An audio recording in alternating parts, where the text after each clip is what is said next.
김용태 비대위원장 그런 정치적인 입장을 이야기할 수밖에 없는 입장이에요. 대선 때 비대위원장으로 급히 기용이 됐는데 윤석열 전 대통령과 절연하는 제명 조치를 못했단 말이에요. 그래서 김용태가 기용된 성과를 하나도 거두지 못했어요. 그리고 지금은 6월 30일 임기 만료를 앞두고 젊은 정치인답게 당의 어떤 혁신이 되는 이러한 어떤 것들을 이뤄내지 못한 상황에서 대통령과 마주 앉은 자리에서 정치적인 이야기를 세게 이야기할 수밖에 없는 코너에 몰려있는 네. 듯한 급한 입장이거든요.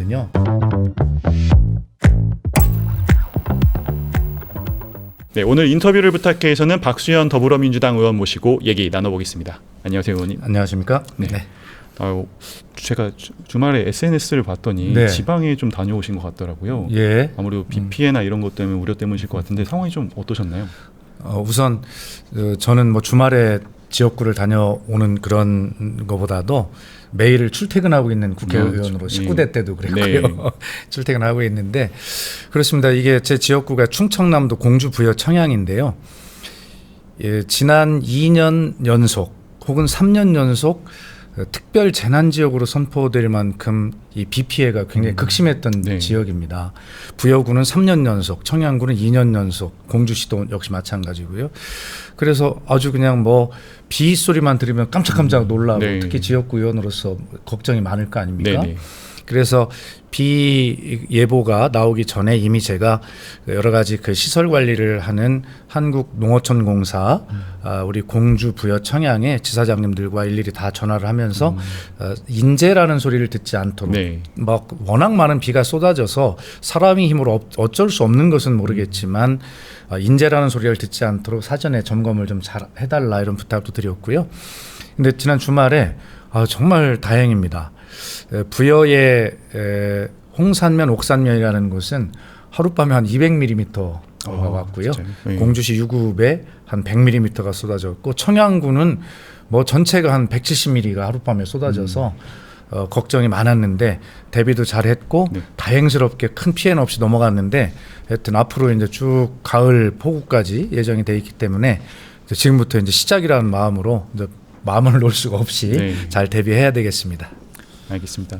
정치권에서는 이제 어제 대통령과 여야 대표단 간의 오찬이 아무래도 많이 화제가 되고 언급이 됐을 텐데 야당 지도부에서 이제 뭐 법사위원장 문제, 김민석 후보자의 인사청문회 문제 등등 굉장히 여러 사안에 대한 좀 요구를 내놨습니다. 어제 뭐 이런 오찬 내용은 좀 어떻게 보셨습니까? 예, 우선 첫째로 이재명 대통령이 국민 주권 정부가 출범한 지 며칠 지나지도 않아서 이렇게 야당의 대표들을 모시고 오찬 회동을 한 점을 높이 평가합니다. 한 번에 많은 성과가 날 수는 없겠죠. 그러나 이렇게 자주 만나다 보면 서로 신뢰가 쌓이고 이게 진심이구나라고 하는 것이 돼서 어떤 이야기를 해도 사실은 합의사항에 네. 이룰 수가 있는 부분들이 많이 생길 겁니다. 자주 만나기를 기대하고 어제 이제 뭐 김용태 비대위원장께서 요구하셨던 내용들이나 뭐 송원석 원내대표가 하신 말씀을 7대 재원, 7대 네. 고원 뭐 이렇게 이야기를 하던데 입장을 바꿔놓고 생각하면 그 입장에서 그런 말씀 하실 수 있어요. 네. 그러나 그분들께서도 그것이 어떤 뭐 합의가 된다거나 그런 것을 기대하고 하신 말씀은 아닐 겁니다. 또 대통령께서도 다 그런 입장을 알기 때문에 그러나 한 번에 많은 것을 얻으려고 하지 말고 그렇게 말씀드린 대로 자주 만남을 가지면서 하나씩 신뢰를 쌓아가다 보면 국민께도 희망을 드릴 수 있는 정치의 모습을 복원할 수 있지 않을까 이런 생각을 해보고 높이 평가합니다. 네, 아무래도 이 김용태 비대위원장이 그 대통령의 재판 문제를 또 언급을 했었잖아요. 그래서 네. 약간 어떻게 보면 사법 리스크를 직접적으로 언급한 네. 건데 네. 이런 요구는 좀 되게 괜찮았다고 아니 보시나요? 그러니까 우선 보면 지난 윤석열 전 대통령은 이재명 당시 민주당 제1야당의 대표가 8차례나 회담 요청을 했지 않습니까? 네. 여러 가지 어려운 문제가 많아서 그런데도 8차례를 다 거절했어요. 근데 그 거절의 그 내용이 굉장히 좀 국민들 보시기에도 불편하고 제1야당의 입장으로 봐서는 모욕적입니다. 그것은 뭐냐면 사법 리스크가 있는 사람과 회담할 수 없다 이런 내용이었잖아요. 네. 한덕수 국무총리가 본회의장에 나와서도 국무총리도 그렇게 답변하는 것을 보고 정말 그 자리에 앉아있는 국회의원으로서 모욕감을 느꼈는데 그러다가 결과적으로는 지난 총선 때 대패를 하고 나서 김건희 리스크가 막 커지고 이런 상황에서 어쩔 수 없이 밀려서 야당 대표와 721만인가 회담을 네. 했거든요. 그럴 때는 이미 모든 신뢰도 없고 그런 정치 공세를 할 수밖에 없죠. 야당 입장에서는 워낙 밀렸던 이야기가 네. 많으니까. 근데 어제 같은 경우는 불과 며칠 만에 이제 자리가 이루어졌고 나오셨는데 김용태 비대위원장 제가 평소에 굉장히 정말 존경하고 사랑합니다. 개인적으로 제가 응원도 많이 말씀을 네. 드리고 하고 있는데 뭐 그런 정치적인 입장을 이야기할 수밖에 없는 입장이에요. 네. 왜냐하면 지난번에 이제 대선 때 비대위원장으로 이제 급히 기용이 됐는데 그때 윤석열 전 대통령과 절연하는 쉽게 제명 조치를 못했단 말이에요. 그래서 김용태가 기용된 성과를 하나도 거두지 못했어요. 네. 그리고 지금은 6월 30일 임기 만료를 앞두고 뭐 어떤 것도 하나 젊은 정치인답게 당의 어떤 혁신이 되는 뭐 이러한 어떤 것들을 이뤄내지 못한 상황에서 결과적으로는 대통령과 마주 앉은 자리에서 그러한 이야기를 정치적인 이야기를 세게 이야기할 수밖에 없는 지금 그런 어떤 코너에 몰려 있는 네. 듯한 급한 입장이거든요. 그러다 보니까 이제 그런 이야기를 막 답변을 요구를 했다시피 이제 했는데 네. 그것이 받아들여질 것이라는 생각은 안 하고 하셨을 겁니다. 네. 좀 급한 감이 있었습니다. 그러나 그 입장은 이해합니다. 네. 뭐 이재명 대표도 아마 뭐 김용태 비대위원장이 그 A4 용지를 꺼냈을 때 뭔가 네. 이제 약간 예감을 또 하셨을 것 같고 아마 예전에 본인의 모습들이 좀 오버랩이 됐을 것 같습니다. 그러니까 그게 2024년 작년 4월 29일인가 네. 720일 만에 이제 마주 앉았는데 그때 이재명 대표도 뭐 굉장히 오랜 시간 발언을 했잖아요. 맞습니다. 예. 근데 그건 좀 이해를 해주셔야죠. 왜냐하면 워낙 오랜 기간 안 만나 주셨기 네. 때문에 하고 싶었던 얘기가 얼마나 많았습니까? 그때 이재명 대표는 민생을 제일 먼저 이야기했어요. 전 국민 민생회복 지원금 이야기를 했잖아요. 네. 그것이 뭐 이재명표 야당표 정책이라 하더라도 민생에 도움이 되는 그런 이야기를 제일 먼저 이제 했고 길게 얘기를 했는데 하여튼 어제 김용태 비대위원장의 입장은 이해하지만 그러나 이제 막 대화 선의를 가지고 대화를 시작하려고 하는 대통령께 좀 어제는 좀 이런 대화의 물꼬를 이렇게 해주셔서 감사하다는 덕담과 함께 좀 폭넓은 그런 대화를 했으면 좋았겠다 하는 네. 아쉬움은 듭니다. 네. 네. 뭐 어제 자리에서도 그랬지만 국민의힘에서는 이제 지속적으로 법사위원장과 예결위원장 자리를 좀 요구를 하고 있습니다. 예. 대신 이제 주로 야당에서 맡았던 외통위원장이나 국방위원장 등 자리를 내놓겠다 이런 입장인데 사실 민주당에서는 지속적으로 거부 입장, 불가하다 입장인데 법사위원장을 줄 수 없는 이유는 무엇일까요? 법사위원장을 줄 수 없는 이유보다 국민의힘이 야당으로서 지금 이러한 원내의 어떤 구성 문제를 가지고 지금 요구할 힘이 있는가 아니면 명분이 있는가에 대해서 스스로를 먼저 돌아봐야 한다고 생각합니다. 우선 당내 문제도 정리가 지금 안 돼 있는 네. 상황이잖아요. 복원이 안 돼 있어요. 더구나 온 국민과 국가를 위기에 빠뜨렸던 12.3 위헌 불법 비상계엄 그 내란의 종식에 관한 이런 과정에서도 의견이 일치가 되지 않고 있는 부분이 있어요. 그런 상황에서 원내 구성에 관한 요구를 한다라고 하는 것에 대해서 명분이 없습니다. 그다음에 두 번째는 이제 법사위원장을 갖겠다는 이야기인데 돌아보면 국민의힘이 법사위원장을 가졌던 시절이 있었잖아요. 네. 구체적인 실명에서 그렇지만 김도우 의원께서 법사위원장을 하던 시절이 있었어요. 네. 근데 그때 성과를 한번 찾아보십시오. 법사위를 거의 열지를 않았어요.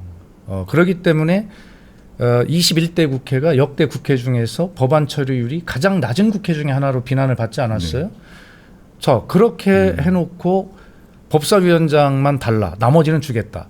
그럼 외통이나 다른 위원회는 법사위만큼 중요하지 않다고 생각하는 겁니까?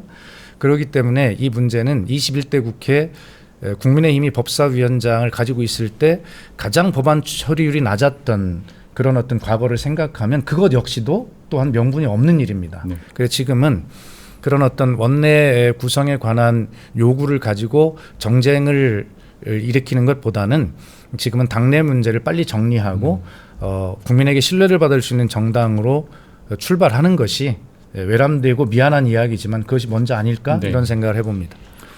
이제 내일부터는 김민석 국무총리 후보자의 인사청문회가 이틀 동안 예정이 되어 있습니다. 야당에서는 지속적으로 의혹 제기를 하고 있고 네. 재산 증식, 뭐 정치자금법 위반 여러 가지 그리고 뭐 아빠 의혹부터 해가지고 굉장히 여러 가지 의혹들을 꺼내놓고 있는데 뭐 여러 가지 이런 의혹들에 대해서 의원님도 뭐 여러 방송에서도 입장을 알려주셨었는데 충분히 청문회에서 좀 해결이 될 수 있는 부분이라 보시나요? 뭐 저는 그렇게 생각하고 김민석 후보자도 이미 언론에서 그렇게 이야기를 했지 않습니까? 청문회에서 충분히 소명할 수 있는 부분이다라고 이야기를 했고요. 또 지금 SNS에 계속해서 입장을 네. 밝히면서 일부 소명도 이제 하고 있지만 부족한 부분이 있습니다. 그러나 청문회에서 충분하게 국민이 보는 앞에서 해명할 것을 해명하고 하는 것이지 그 이전에 그 정치 공세성 질문까지 다 답할 필요는 없는 예. 것이죠. 저는 국민의힘도 지금 이틀이 청문회가 잡혀 있지 않습니까? 네. 이틀 동안 이 문제만 가지고 청문회를 유지할 힘이 있을까? 오히려 국민의힘이 걱정이 돼요. 그리고 이제 김민석 후보자와 저는 이제 뭐 대학 1년 선후배 차이로 또 고생했던 기간도 뭐 상당히 같이 겹쳐 있고 또 많은 부분도 함께 했던 부분들이 있어서 후보자의 삶에 대해서 충분하게 짐작도 하고 있지만 18년 동안 정치 낭인 생활을 하면서 겪었던 그런 일들 중에 있는 것입니다. 그렇기 때문에 지금 쉽게 얘기하면 그 정치 자금의 어떤 문제 몇 억에 관련된 그런 문제인데요. 이런 문제가 사실은 경조사, 출판기념회 뭐 이런 어떤 부분들이 뭐 너댓 차례 있었다 이런 네. 거잖아요. 그것을 왜 그러면 재산 등록 때 신고하지 않았냐의 문제인 그렇습니다. 것인데 이런 문제에 대해서 이제 뭐 일부 그렇게 해명이 된 것은 된 것이고요. 그다음에 그렇다고 해서 뭐 본인이 이제 지금 정리를 하고 있다고 하니 이런 문제에 대해서는 저는 뭐 국민들의 평균적인 눈높이 선에서 충분하게 설명을 할 것으로 보고 국민의힘이 전략을 좀 빨리 바꿨으면 좋겠어요. 이 문제 하나만 가지고는 이틀 네. 청문회를 유지하지 못합니다. 예. 뭐 다양한 의혹 중에 여러 가지 뭐 사적 채무 의혹도 좀 있습니다. 네. 뭐 강모 씨라고 하는 예전에 좀 후원을 해주셨던 그럼요. 분을 포함해서 11명으로부터 1억 4천만 원을 이제 빌렸다라는 부분인데 이제 최근에 그 부분을 돈을 이제 다시 갚기도 하고 해가지고 좀 이런 부분이 사실상 정치 자금을 우회적으로 좀 지원해 준 거 아니냐 이런 지적들도 있는데 이런 좀 의혹에 대해서도 충분히 좀 해명이 됐다고 보시나요? 뭐 저는 이제 충분하게 해명했다고 볼 수는 없지만 그러나 청문회에서 그런 부분을 더 확실하게 네. 소명할 것이다 이렇게 생각하고 김민석 후보를 저는 믿습니다. 네. 아무래도 뭐 좀 저희 민감한 아빠 찬스 의혹이나 이런 것들도 네네. 예전에 좀 조국 전 장관의 사례를 떠올리기도 하고 하는 부분이라 네. 뭐 직접적으로 연결된다는 의미는 아닌데 네. 아무튼 약간 교육 부분은 항상 이제 시청자분들이나 여러분들이 그렇죠. 좀 굉장히 예. 민감해하시는 부분이잖아요. 네. 그러다 보니까 뭐 아들의 뭐 관련된 부분을 뭐 법안으로 냈다거나 뭐 세미나를 열었다거나 이런 부분들도 이야기가 나오는 건데 아빠 찬스라는 지적 자체에 좀 공감은 저는 어렵다고 보시나요? 공감하지 못하겠어요. 그 지적에 대해서는 제가 제 지역구에서 매일 출퇴근을 하는 국회의원으로 19대부터 알려져 있지 않습니까? 네. 저는 그것도 이제 고속버스로 출퇴근을 주로 하고 오늘처럼 방송에 막 일찍 시간을 맞춰야 될 때 네. KTX를 타거나 이러거든요. 제가 국회의원으로서 가장 보람을 느끼는 것을 돌아보면 제 이름으로 대표 발의한 법이 국회를 통과한 것. 그때가 가장 아주 짜릿한 예. 보람을 느끼고 지금도 그렇게 느끼고 있는데 그 제가 법안을 대표 발의하는 것을 어디서 아이디어를 얻고 생각을 하냐면 제가 고속버스를 타고 있을 때 고속터미널에서 저를 만나러 오신 동네 이장님들, 네. 뭐 새마을 지도자, 뭐 노인회장님 이런 분들이 어떤 불편사항을 이야기한다거나 그다음에 정책 제안을 하신다거나 적극적으로 뭐 개선 사항을 요구한다 이런 어떤 부분들에 대해서 아이디어를 얻고 국정을 책임지고 있는 국회의원으로서의 어떤 입장에서 생각해 보면 그것이 법안으로 대표 발의되는 쪽으로 확장되는 네. 경우가 굉장히 많고 사실 제가 대표 발의해서 통과된 법안들이 되게 그런 것들이거든요. 그런 것도 무슨 찬스입니까? 그건 아니잖아요. 네. 이 법안이라고 하는 것은 누가 아이디어를 냈는가라고 하는 것은 중요하지 않아요. 고등학교에 다니는 아들은 국민 아닙니까? 네. 그런 위치에서 어떤 얘기할 수 있고 그것이 어떤 입법 발의로 이어질 수 있다면 네. 그것은 굉장히 저는 좋은 일이라고 생각하고 다만 김민석 후보자가 이야기하기를 또 야당은 그것을 왜 그러냐면 그것을 이 학생이 대학 입시에 그런 것들을 활용했느냐라고 네. 하는 부분을 지적하는 거 아니겠습니까? 네. 근데 그런 적 없다고 이야기하잖아요. 그렇기 때문에 그것은 너무 과도한 정치 공세이고 김민석 후보자의 말에 의하면 그렇습니다. 그렇기 때문에 그것은 뭐 중요하지 않은 문제다. 저는 네. 그렇게 생각합니다. 예. 뭐 의원님께서도 이전 방송에서도 공직자가 꼭 100점짜리 후보자일 필요는 없다 이렇게 말씀을 해주셨는데 그럼 지금 뭐 혹시 가능하시다면 지금의 김 후보자는 점수를 매겨주신다면 몇 점으로 좀 평가를 해주실까요? 100점짜리일 필요는 없다 이렇게 말씀드린 건 아니고요. 네. 100점짜리 사람이 어디 있겠냐. 뭐 이런 원론적 말씀을 네네. 드린 것이죠. 예. 저도 늘 두렵습니다. 국민 앞에 설 때 선거에 나갈 때 늘 두려운 마음을 가지고 있고 또 선거 때만이 아니라도 그러한 늘 성찰하는 마음으로 이렇게 보고 있는데 그렇습니다. 그래서 원론적 마음으로 저도 어디든지 가면 우선 솔직할 필요가 있어요. 국민에게 지적을 받으면 들어봐서 사실 여부에 판단해서 사실이면 사실입니다. 그리고 잘못됐으면 부끄럽고 죄송합니다. 네. 그런 태도를 국민은 보시거든요. 다시 말해서 국민이 100% 100점짜리라고 보고 계신 게 아니에요. 그래서 저는 그런 원론적 말씀을 드렸고 다만 그런 잘못할 수 있고 그런데 그런 부분들이 지적됐을 때 어떻게 그런 국민의 질문에 답하느냐라고 하는 태도를 말씀드리는 것이고요. 예. 이제 그것과 별개로 이건 원론적인 것이고 네. 김민석 후보자에게 지금 제기된 이런 문제들만 가지고 문제점이라고 본다면 저는 뭐 90점 이상 뭐 줄 수 있을 정도로 네. 뭐 그렇게 소명이 되고 있다는 생각을 하고 있습니다. 네. 네, 알겠습니다. 당 지도부에서는 이제 인사청문 대상자에 대한 도덕성 검증을 예. 좀 비공개로 하자 이런 식의 인사청문회법 개정안도 좀 필요하다는 입장인데 여기에 대해서는 좀 공감하시는 입장이신가요? 아니 공감하는 게 아니라 이것은 왜 처리가 안 되는지 모르겠어요. 이것이 역대 국회 때마다 전부 다 이것이 제출이 됐어요. 예. 이 법안이. 네. 그리고 다 합의가 돼 있는 겁니다.